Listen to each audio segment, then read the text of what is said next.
नमस्कार। प्रधानमंत्री नरेंद्र मोदी ने रविवार को दावा किया कि आजादी के बाद सत्ता में रहे लोग पूजा स्थलों के महत्व को नहीं समझ सके और उन्होंने राजनीतिक वजहों से अपनी ही संस्कृति पर शर्मिंदा होने की प्रवृत्ति स्थापित की। गुवाहाटी में 11,600 करोड़ रुपए की परियोजनाओं का शिलान्यास और लोकार्पण करने के बाद एक रैली को संबोधित करते हुए मोदी ने कहा कि कोई भी देश अपना इतिहास मिटाकर प्रगति नहीं कर सकता। पूर्वोत्तर के पर्यटन क्षेत्र को बढ़ावा मिलेगा। केंद्र सरकार द्वारा 498 करोड़ रुपए की लागत से बनाए जा रहे कामाख्या मंदिर गलियारा परियोजना पर उन्होंने कहा कि इसके तैयार हो जाने के बाद बड़ी संख्या में श्रद्धालु इस शक्तिपीठ में आएंगे और इससे पूरे पूर्वोत्तर के पर्यटन क्षेत्र को बढ़ावा मिलेगा।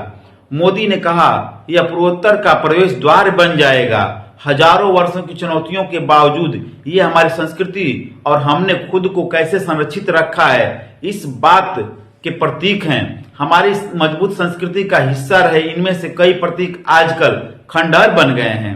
उन्होंने कहा कि कामाख्या दिव्यलोक परियोजना इस शक्तिपीठ की तीर्थयात्रा के अनुभव को बिल्कुल पलट देगी। इतिहास पर शर्मिंदा होने की प्रवृत्ति स्थापित की।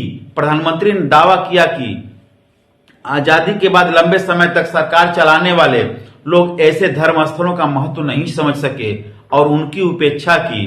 उन्होंने कहा, राजनीतिक लाभ के कारण उन्होंने अपनी ही संस्कृति और इतिहास पर शर्मिंदा होने की प्रवृत्ति स्थापित की। कोई भी देश अपने इतिहास को भुलाकर तथा मिटाकर और अपनी जड़ों को मिटाकर काटकर विकसित नहीं हो सकता है। मोदी ने कहा, हालांकि पिछले 10 साल की स्थिति बदली है। उन्होंने कहा कि भारतीय जनता पार्टी यानी कि भाजपा नीति डबल इंजन सरकार की नीति विरासत स्थलों के विकास और संरक्षण की है। उन्होंने असम को एक उदाहरण बताया और कहा कि यह ऐसा स्थान है जहां धर्म, आध्यात्मिकता और इतिहास आधुनिकता के साथ जुड़े हैं। पिछले 10 साल में असम में शांति लौटी। मोदी ने कहा, जिन परियोजनाओं की उन्होंने शुरुआत की उससे न केवल पूर्वोत्तर में बल्कि बाकी के दक्षिण एशिया में संपर्क सुविधा मजबूत होगी। उन्होंने कहा, आज युवा चाहता है कि असम और पूर्वोत्तर का दक्षिण एशिया की तरफ विकास किया जाए। आपका सपना मोदी का संकल्प है। मोदी आपके सपने को पूरा करने में कोई कोर कसर नहीं छोड़ेगा, यह मोदी की गारंटी है। प्रधानमंत्री ने यह भी कहा कि पिछले 10 साल में असम में शांति लौटी है और 7,000 से अधिक लोगों ने हथियार छोड़े हैं और मुख्य धारा में लौटे हैं। मोदी ने कहा, 10 से अधिक प्रमुख शांति समझौते पर हस्ताक्षर किए गए हैं। एक वक्त में मैंने असम में पार्टी के लिए काम किया था। मैंने अपनी आंखों से गुवाहाटी में सड़कें अवरुद्ध होने और बम विस्फोट की घटनाएं देखी हैं। यह अब बीते वक्त की बात है। उन्होंने कहा कि राज्य के साथ ही क्षेत्र के कई इलाकों में सशस्त्र बल विशेषाधिकार अधिनियम 1958 आपसे हटा लिया गया है। उन्होंने कहा, पिछले दशक में पूर्वोत्तर में रिकॉर्ड संख्या में पर्यटक आए हैं।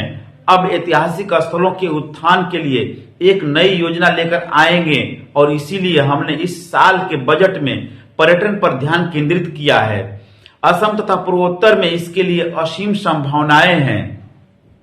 प्रधानमंत्री ने दावा किया कि पिछले 10 साल में क्षेत्र में विकासात्मक गतिविधियों के लिए खर्चा 4 गुना बढ़ा दिया गया है। मोदी ने असम से राज्यसभा सदस्य रहे पूर्व प्रधानमंत्री मनमोहन सिंह के नाम का जिक्र किए बिना कहा, ऐसा पहले तब भी नहीं किया गया जब प्रधानमंत्री असम से चुने गए थे।